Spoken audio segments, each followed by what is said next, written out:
Hello everyone, and welcome to my General Hospital official channel. I hope everyone is having a wonderful day. Before we begin, please hit the subscribe button and give this video a thumbs up.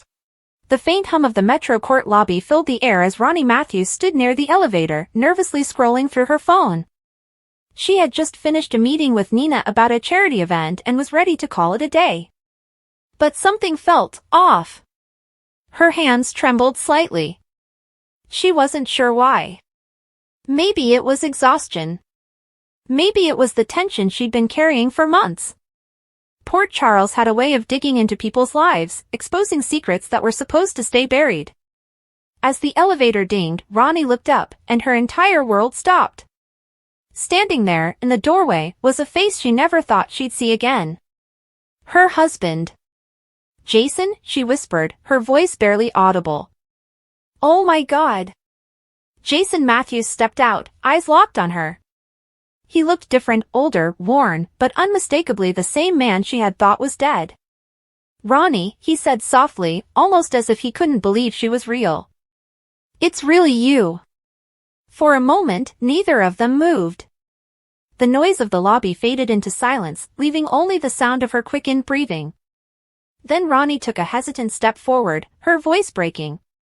"You're supposed to be gone. You died in that fire. I buried you." How is this possible?" Jason gave a sad smile. "It's a long story. But I had to come back. You deserve to know the truth." The truth. Ronnie's stomach twisted. That word had haunted her since the day she got the call about his accident. She'd spent years building a new life, burying the pain, trying to move on. And now here he was, standing right in front of her, alive, and clearly hiding something. She drew in a shaky breath. "Start talking, Jason. Because if this is some kind of cruel joke, I swear." "It's not a joke," Jason interrupted. "I wasn't in that fire, Ronnie. Someone wanted me dead. And for your safety, I had to disappear." Her eyes filled with confusion and disbelief. "Disappear? For my safety? You let me believe you were gone. You let me mourn you. For years! You can't just walk back into my life like nothing happened." "I know," he said quietly, his tone thick with regret. "And I hate myself for it. But I didn't have a choice." Ronnie shook her head, tears welling in her eyes. "You always have a choice. You just didn't trust me enough to tell me what was going on." Jason sighed. "If I told you, they would have come after you too." "Who?" she demanded. Jason's jaw tightened. "The people I was working for. The people behind the whole operation I told you was just a cover job." Ronnie blinked, processing. "Wait, you mean your security firm? The one you said worked with the government?" He hesitated, then nodded slowly. "It wasn't just government contracts, Ronnie. It was the WSB." Her knees almost gave out. "The WSB? You were working with the WSB?" "Undercover," Jason said, stepping closer. "I was investigating a mole inside the bureau. Someone was selling classified intel to a foreign buyer. I found out too much, and before I could hand it over, they set me up. The explosion was staged to make it look like I was dead." Ronnie pressed a hand over her mouth. "The WSB, those letters carried weight in Port Charles. Anna Devane. Robert Scorpio. Dangerous missions, high-stakes operations, endless lies. You mean to tell me," she whispered, her voice trembling, "that all this time, you've been alive, working some secret mission, while I was here trying to rebuild my life?" "I wanted to tell you," Jason said. "But I couldn't risk it. I was being watched. I had to make sure the people responsible were taken down first." Ronnie turned away, her chest tightening. "You don't get to come back now and act like this was for me. You vanished, Jason. You broke me." Jason's voice softened. "I know. And I'll spend the rest of my life trying to make it right." Before she could respond, the elevator doors opened again. Dante Falconeri stepped out, holding a file, mid-conversation on his phone.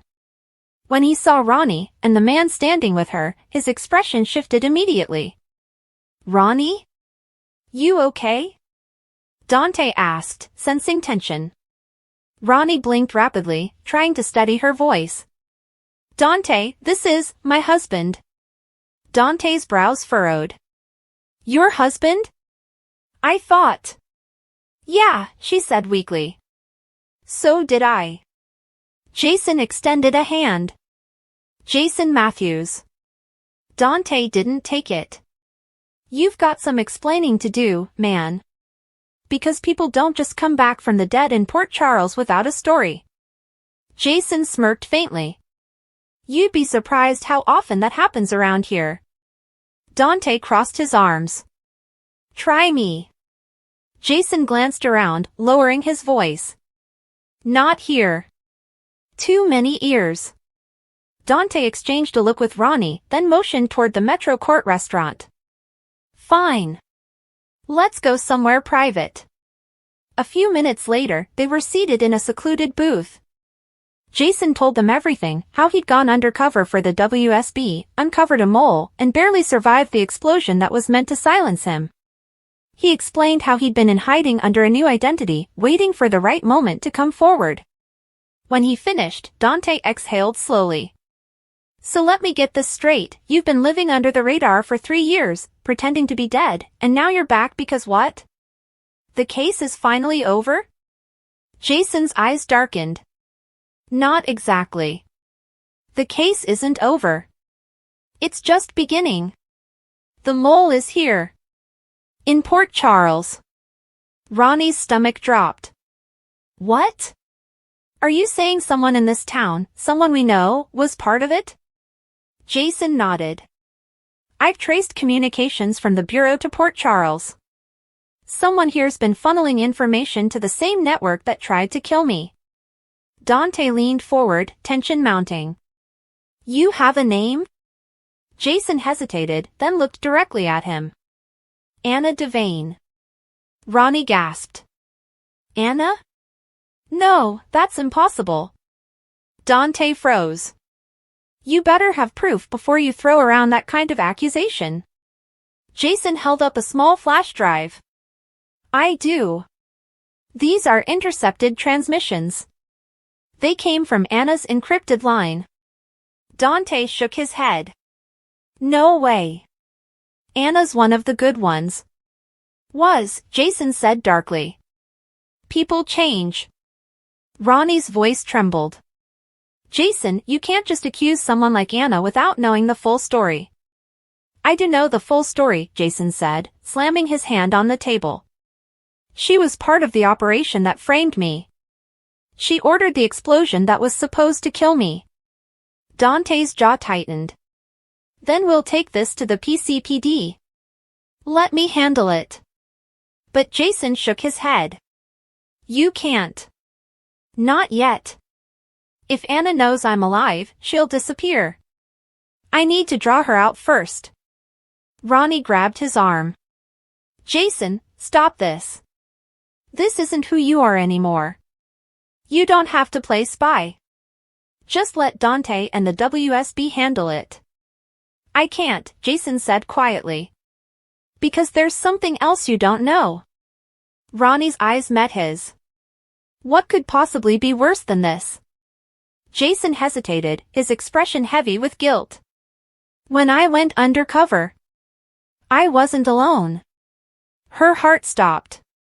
"What do you mean you weren't alone?" "There was someone else on the mission.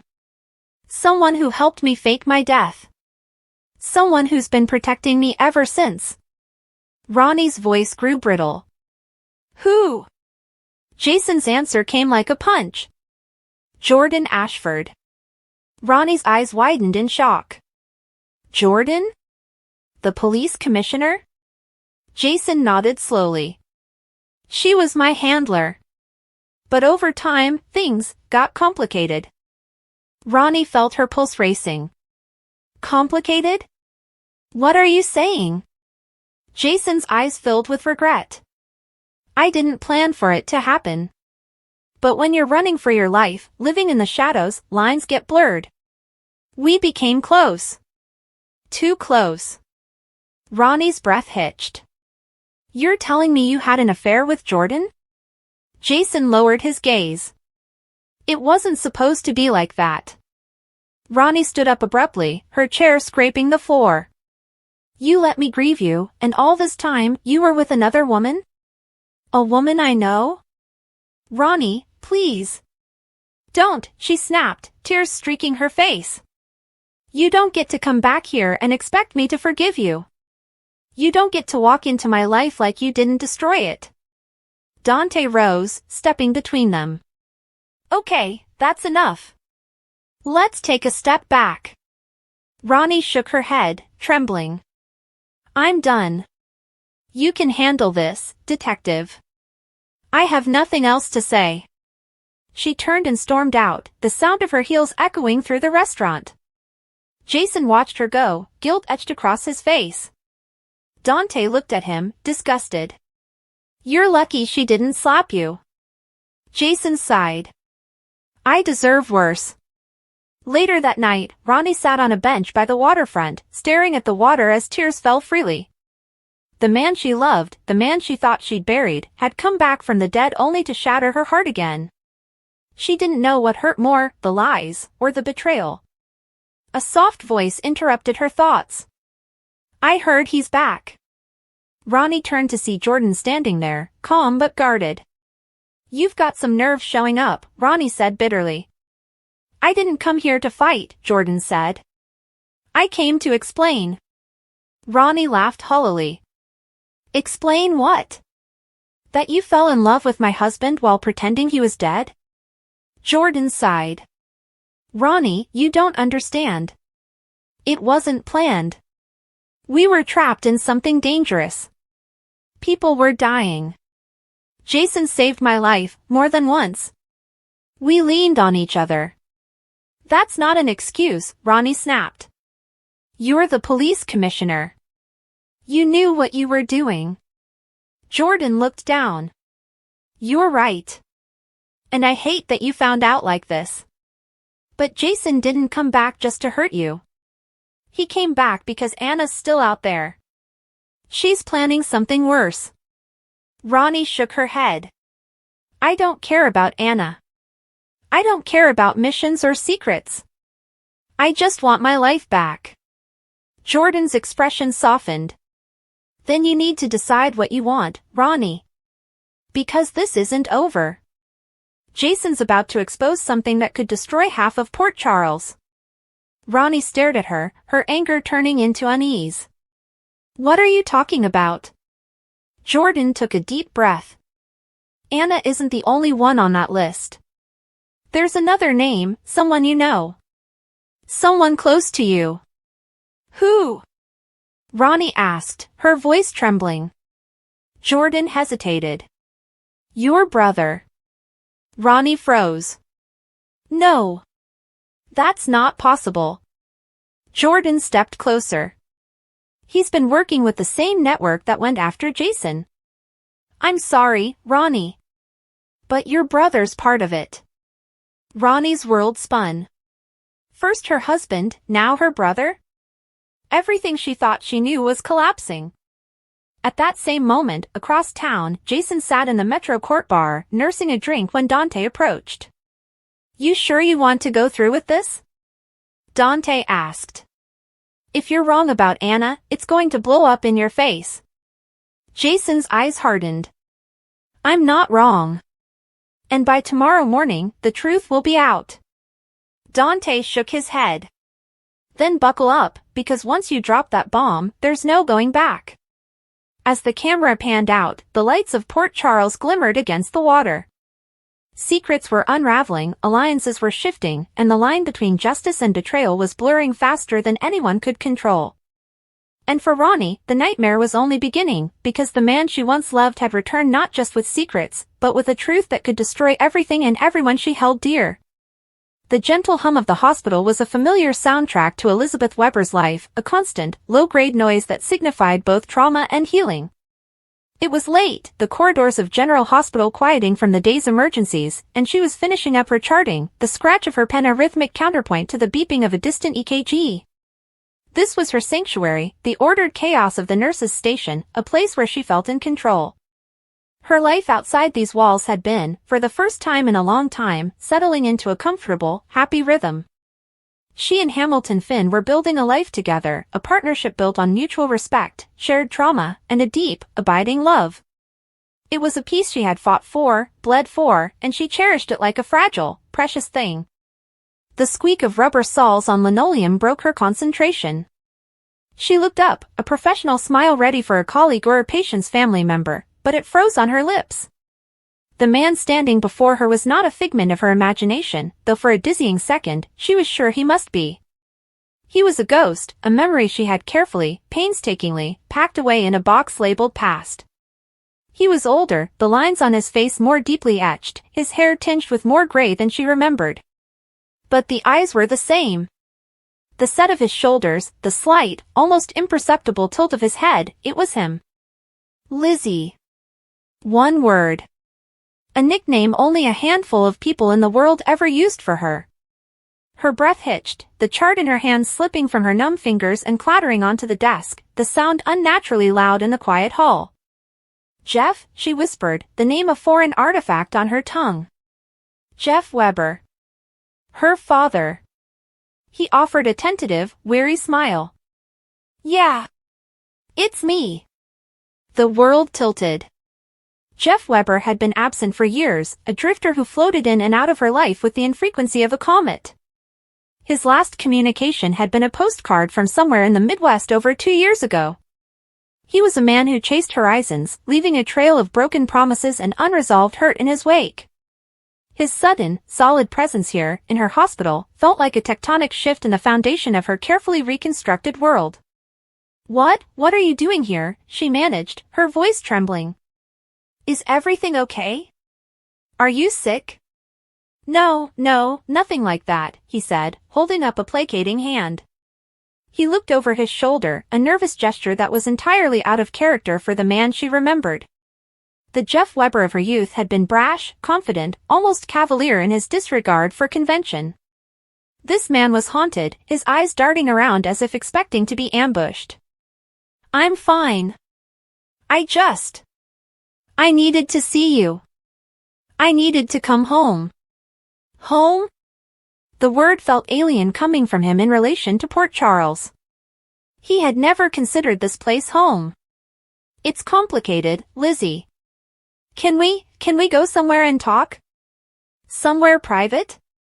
A cold dread, entirely separate from the shock of his appearance, began to uncoil in her stomach. This wasn't a social call. This wasn't a father feeling nostalgic for his daughter. This was something else. Something heavy. She led him to a quiet, deserted consultation room, the air stale and smelling of antiseptic. She didn't sit, choosing instead to stand with her arms crossed, a defensive barrier over her scrubs. Okay, we're private. What's going on, Dad? He ran a hand through his graying hair, a gesture of profound exhaustion. I don't even know where to start. The past few years. I haven't been entirely honest with you. With anyone. That's not exactly a newsflash, Elizabeth said, a flicker of her old bitterness surfacing. This is different, he insisted, his voice low and urgent. This isn't about me running off or being a bad father. This is about a life. A life I built when I was gone. Elizabeth stared, uncomprehending. What are you talking about? He took a deep, shaky breath, as if steeling himself for a plunge into icy water. When I left last time, I didn't go to Kansas. I went to a little town in upstate New York. I was lost. Tired of running. I met a woman there. Her name was Ronnie. The name meant nothing to Elizabeth. She just waited, her heart beginning to pound a frantic, irregular rhythm against her ribs. She was kind. Grounded. She didn't know about my past, about the mess I'd left behind in Port Charles. With her, I could just be Jeff. Not Jeff Weber, the disgraced son, the absent father. Just Jeff. He looked down at his hands. We fell in love. We got married. The air left Elizabeth's lungs in a sudden whoosh. Married. The word echoed in the silent room.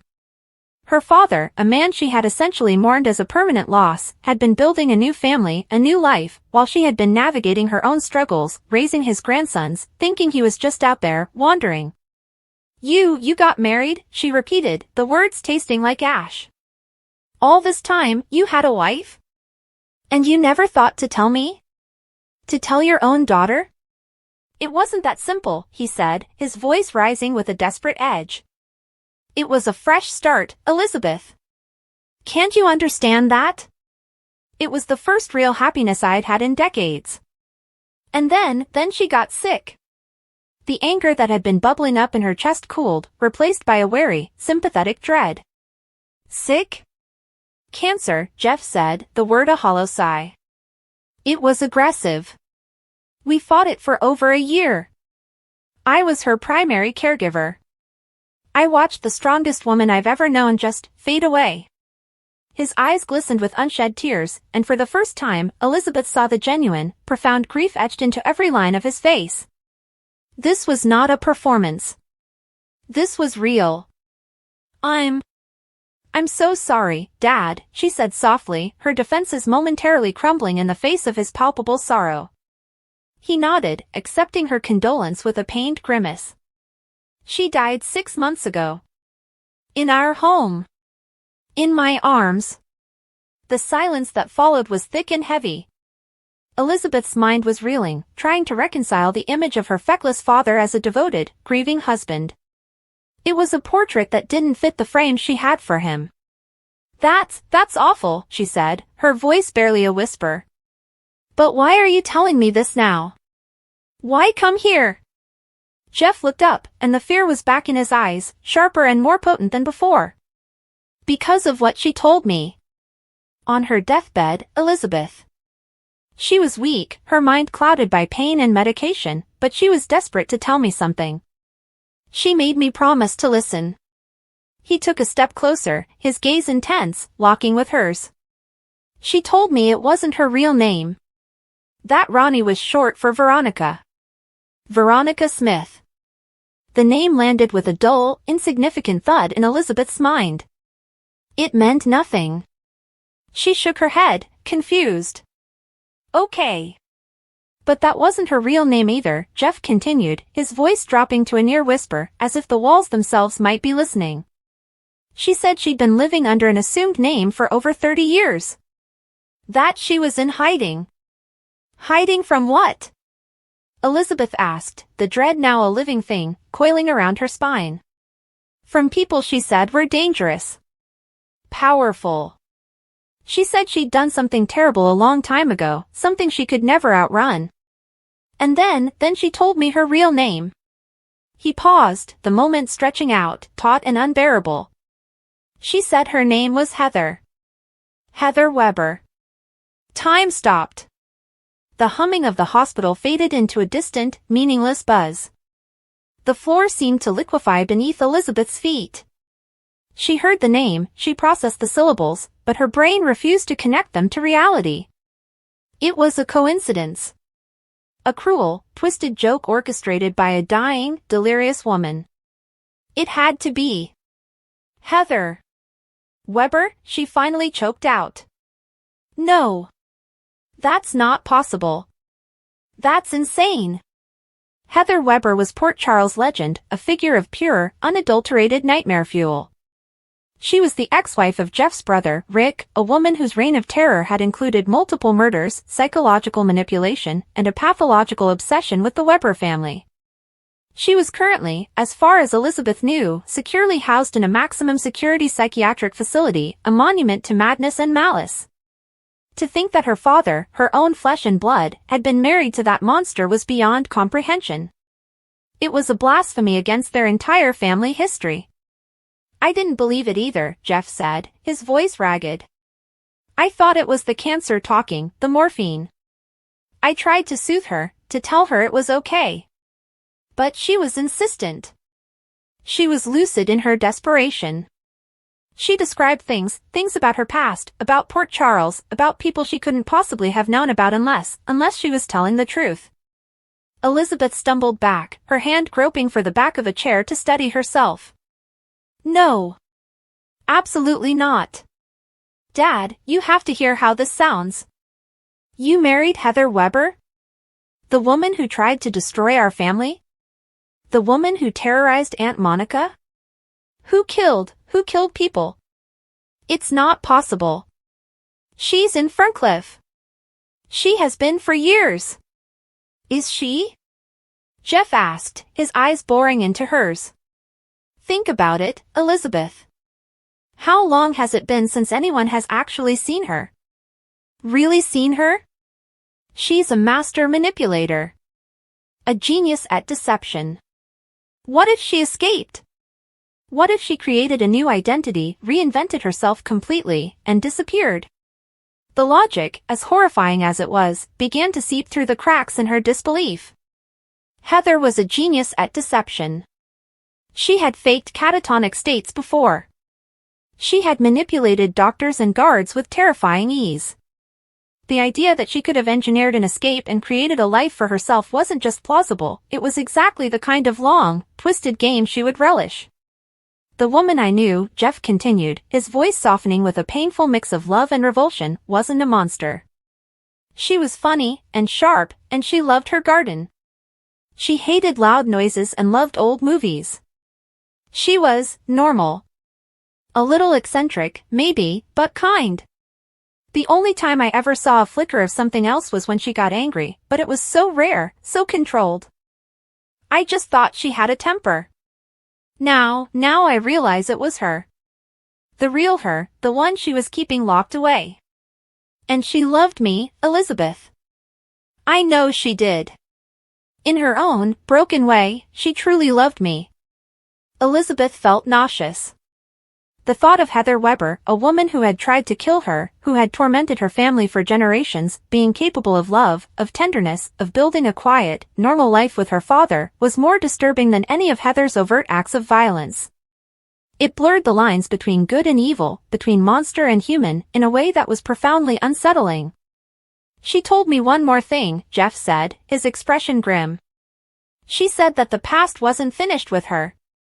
That the people she was hiding from were still out there. And that she'd left something behind. Something important. Something she called the key. She said it was here, in Port Charles. She made me promise to find it before they did. The key? What key? To what? Elizabeth asked, her mind spinning with the implications. I don't know, he admitted, his shoulders slumping in defeat. She died before she could tell me. All she said was that it was hidden where it all began, and that if the wrong people found it, it would unravel everything. Not just her life, but mine. And potentially, yours. The threat, though vague, was chilling. Heather Weber's secrets were never benign. They were landmines, buried deep and waiting for the right pressure to detonate. And now, her father had inadvertently stepped into the middle of the minefield and dragged her in with him. Why are you telling me this? Elizabeth asked, her voice thin with fear and exhaustion. What do you expect me to do? I need your help, Lizzie, he pleaded, his eyes begging for a lifeline. I don't know this town anymore. I don't know who to trust. You do. You have to help me find this key, whatever it is. We have to find it before whoever Heather was so afraid of finds it first. My life might depend on it. And after everything, after losing her. I can't. I just can't face this alone. He was her father. Despite the years of absence, despite the fresh, gaping wound of this unbelievable secret, he was her father, standing before her, broken and terrified. The little girl inside her, the one who had always longed for his presence, his approval, couldn't turn him away. But the woman she was, the one who had built a life with Finn, who had children to protect, saw the incredible danger he was bringing to her doorstep. The consultation room door suddenly swung open, breaking the suffocating tension. Hamilton Finn stood there, his expression a mixture of concern and confusion. "Liz? Everything okay? You've been in here a while, and I saw the chart on the floor." His gaze shifted from Elizabeth's pale, stricken face to the man standing opposite her. "Oh, I'm sorry. I didn't realize you were with a patient's family." Jeff turned, and Finn got a clear look at him for the first time. There was a faint, familial resemblance around the eyes, something that sparked a flicker of recognition in Finn's mind, though he couldn't quite place it. Elizabeth looked from her father to the man she loved, two worlds colliding with catastrophic force. How could she possibly explain this? How could she introduce this man as her father and then explain that he was the recent widower of the most notorious female serial killer in Port Charles history? "Finn," she said, her voice trembling with the effort to sound normal. This is my father, Jeff Weber. Dad, this is Hamilton Finn, my partner." Finn's eyebrows shot up in surprise, but he recovered quickly, extending a hand. "Jeff Weber. It's quite a surprise to meet you. Elizabeth has mentioned you." Jeff shook his hand, his grip weak, his smile strained. "Likewise. She's told me a lot about you in her letters. All good things." The lie was smooth, effortless. Elizabeth never wrote him letters. The ease with which he fabricated a shared history sent a fresh chill down her spine. It was a skill he must have honed living with Heather, a necessary tool for survival in a life built on lies. "Well, welcome to Port Charles," Finn said, his doctor's eyes subtly assessing Jeff's pale, anxious demeanor. "This is quite a homecoming." "You have no idea," Jeff murmured, his eyes darting back to Elizabeth, a silent plea passing between them. The secret was out, but it was now a shared burden, a ticking bomb that only the two of them could see. As they left the consultation room, Elizabeth walking stiffly between the two most important men in her life, she felt the walls of her happy, stable existence begin to crumble. The ghost of Heather Weber had been resurrected, not as a shrieking harpy in a prison jumpsuit, but as a silent, pervasive shadow stretching from her father's past into her present. The key was out there, hidden somewhere in Port Charles, and finding it was no longer a choice. It was a necessity. The hunt had begun, and the stakes were nothing less than their lives, their sanity, and the very fabric of the truth they all relied upon. The following days were a study in surreal tension. Elizabeth moved through her routines at the hospital and at home with the boys like an automaton, her smile a brittle facade. Every interaction with Finn was laced with the guilt of her omission. She couldn't tell him.